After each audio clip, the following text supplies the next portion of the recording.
Now, I've had numerous requests to do this video and I've got to admit I have been dragging my heels over it.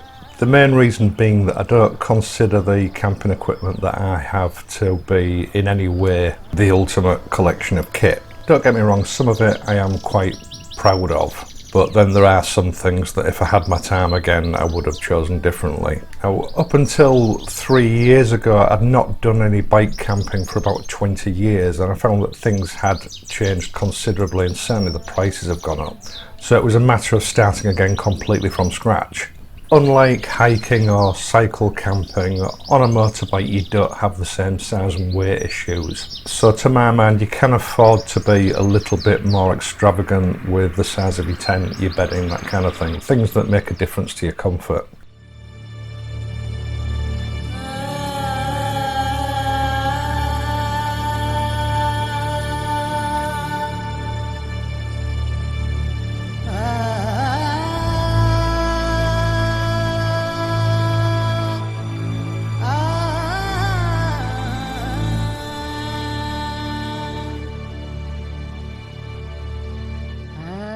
Now, yes, I know what you're thinking. This is supposed to be a video about one bag camping, and yes, I do have 3 bags on the back of the bike. As I've explained in previous videos, at any one time on any of these trips, I will be carrying up to 5 cameras, a couple of tripods, and all the associated equipment that goes with those, hence the Lomo tail pack. It's simply not practical to keep all that stuff in the main bag because I need access to it whenever I stop. So it's essential for me to have a separate bag to keep my camera gear in. The other bag is for my mattress. It did come with supposedly a dry bag which split the first time I opened it. The mattress is one of those items that if I'd had my time again I wouldn't have bought it, but I've got it. I've put it inside a 40 litre Lomo dry bag and that's the way I'm going to have to do it for now. But the main kit is held inside that 160 litre dry bag.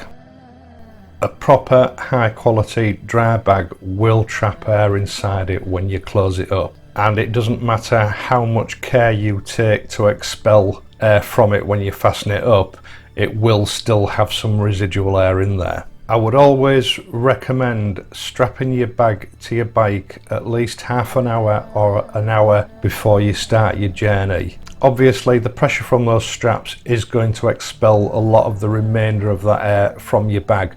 The end result being that your straps will slacken up, with the end result that your bag won't be fastened to your bike quite as tightly as you would like. So do it half an hour ahead, and then before you set off, retighten your straps. This is just my basic, what I would consider to be my essential camping gear. The bag was only about 2/3 full, so there's still plenty of room for personal items, clothing, that kind of thing. Like I said, this is just the basic essential camping gear. First and foremost comes the tent. This is a Coleman Exponent XFAD 3-man tent. This is a very popular tent with motorcycle campers, and although this has been discontinued by Coleman in name, it has continued in the form of the Tatra 3-man tent. Now, it has a 4000mm hydrostatic head, which means it's probably one of the most weather resistant and waterproof tents you'll come across. It features all aluminium poles and it is extremely high quality. The reason for me choosing a 3-man tent is that the occupancy rating for most tent manufacturers is very much on the liberal side. And the reality is that this would really only comfortably hold 2 people.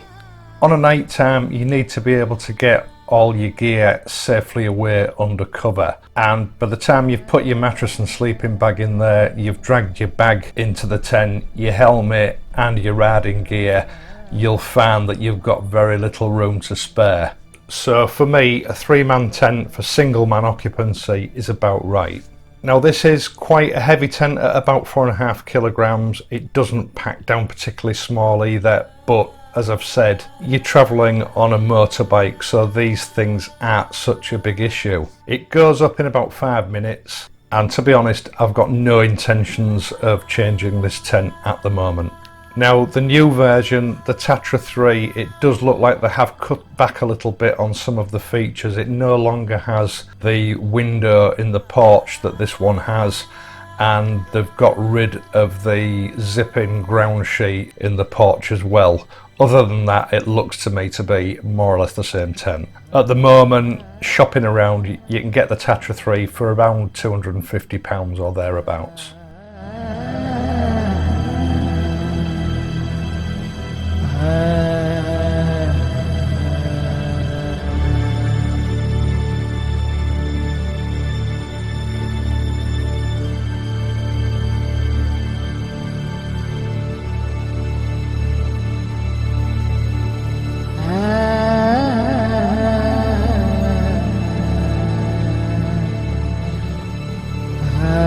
Seating, right, obviously my chair of choice is the Trekology high back chair. If you've not seen it, just go back and have a look at the review I did on this chair. That will give you the full details. I won't go into everything fully here. Suffice to say, there is not another compact camping chair on the market that can match this Trekology chair for price, specification, quality and usability. It's an extremely comfortable chair, it's very robust, you can put it up in just a few seconds, and certainly for the moment it doesn't cost the earth to buy it. And moving on to cooking table, again Trekology, same rules apply, nothing comes anywhere near this that is available on the market. I would mention that Trekology have been in touch.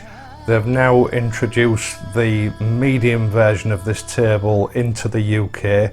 They are sending me one through, and I'll fill you in on the details when I get my hands on one. Now obviously this table represents the smallest of the rigid aluminium tables from Trekology. It's the perfect size for cooking on. It's heat resistant. Again, it packs down to a very small size. There is absolutely nothing on the market that can touch it at the moment. Now I have several stoves, but I would suppose the one that I use more regularly is this Coleman F1 Gas Stove. It comes in its own little pouch, which is handy, and it's a piezo self-ignition type. The pan rests all fold up, sort of swivel round to one side to make it as compact as possible, and it's the usual Coleman screw-in type. There are a lot of other manufacturers make gas canisters that will fit this, so gas availability is not a problem. You can pick these up for about £25 to £30 depending on where you go for them. Nothing remarkable about it, it's a good reliable little stove, decent quality, and it does what it's supposed to do. Right, cooking vessels. This is the Zebra 14cm lunchbox. Now these are from Thailand. It's made from mirror polished stainless steel. It has two compartments inside which are very handy. I've been told these are actually designed to be rice cookers, in that you put your rice in the bottom compartment with the water to boil it up. You put your meat or your curry or whatever in the top compartment, put the lid on, and they both cook about the same time together, so you only need one actual cooking pot for the two parts of the meal. These have a legendary status among bushcraft enthusiasts, backpackers alike. It is an incredibly handy little thing to have with you. I often just use it as a kettle for boiling water. It's very versatile, and the fact that it has those two compartments inside, it allows you to keep your sauces and your condiments, coffee sachets, that kind of thing inside, and keep everything in one place. The cost, anything from £15 to £20. Again, it depends where you go for it. I just have one of those standard enamel type metal plates that we've all seen, nothing startling about it, and a twin walled stainless steel cup for drinking coffee and tea, that kind of thing. Again, nothing startling about it. It's a generic item, there's plenty of them about. I always carry a frying pan and spatula, very handy for those full English breakfast fry-ups. This particular one is a Vango. Again, I think these are generic. You see them exactly the same item all over the place with different names on them. Nothing startling about it. I think this one cost me about £12. Right, other bits and pieces. I always carry a pan scrubber, a can opener, Now, cutlery wise, this was a present. It's a Life Venture titanium cutlery set. Really lightweight, very high quality. I've not actually used it as yet, but I don't envisage that I'm going to have any problems with it. It doesn't take up a lot of space when it's packed away, and it comes with a handy little carabiner just to keep them all together. I think these are around about £12 to £14 to buy. Lighting. I picked up these two torches actually from the local Asda. I think they were about £4 each or £2.99, something like that. I can't really remember. They're a single LED projector type torch, but the great thing about them is that when you open it up, it also becomes a lantern. I've been running these on 3 AAA batteries for over 2 seasons now, and they're still going strong. Really handy, versatile little piece of kit. One of them will light the inside of your tent up, no problem. They're great for having on the camp table when you're sat having a beer on a night time in the dark. Can't praise them highly enough for what they cost. Keep an eye open for them. Well worth getting if you come across one.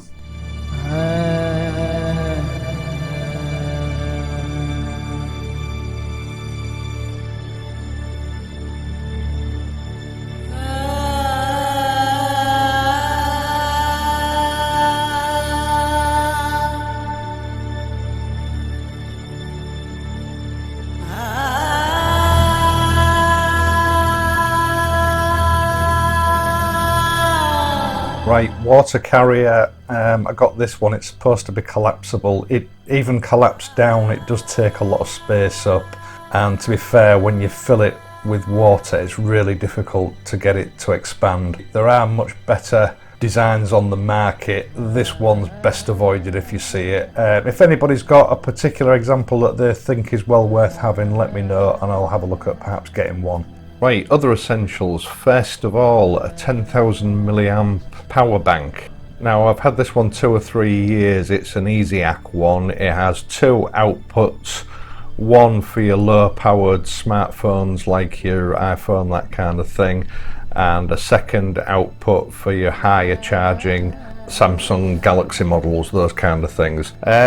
Generally speaking, this will get me through a weekend. There'll be enough in there on a full charge to fully recharge your phone, recharge my Bluetooth headset for my helmet, top up the live view remote control for my action cameras, and usually just enough in there to recharge one of my action camera batteries as well. After that, it is about spent, but it will get me through, you know, a one-night weekend. Then we have toiletry bag and, of course, a large camping towel.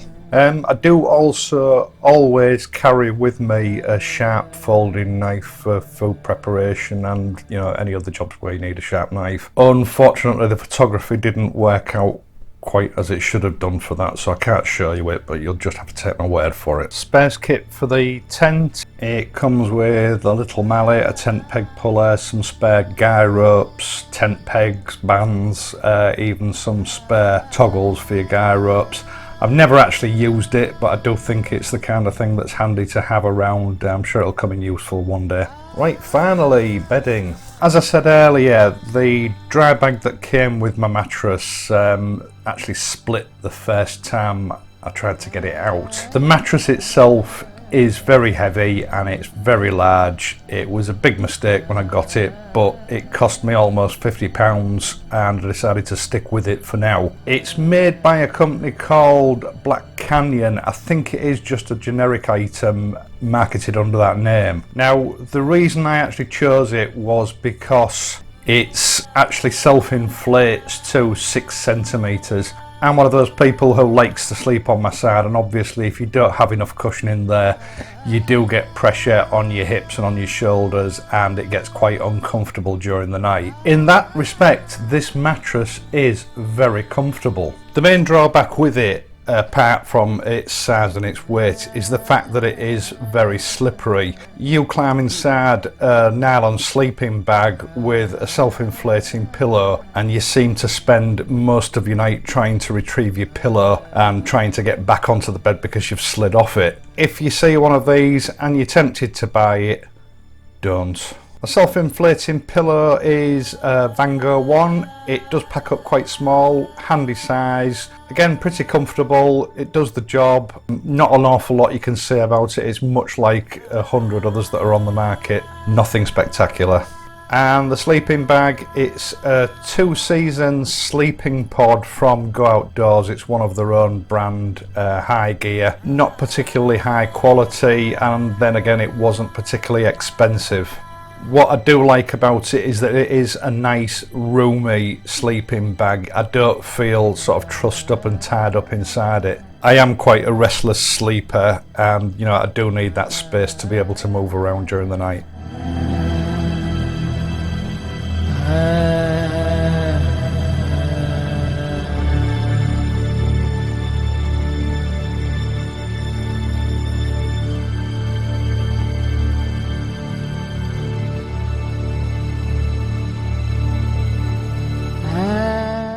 Right, so I guess that's about it. I'm sorry if this video's run on a little bit, but obviously there was an awful lot to get in there. Now, some of you may feel that I've got way too much stuff here. Some people may feel that I've got items missing that I really should have.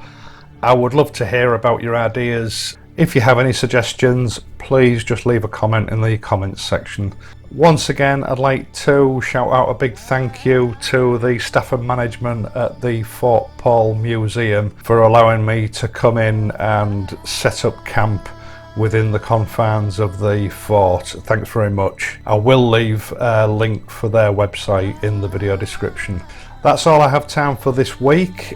I'll see you again next week. I hope you have a great bank holiday. Thanks for watching, and I'll see you next time.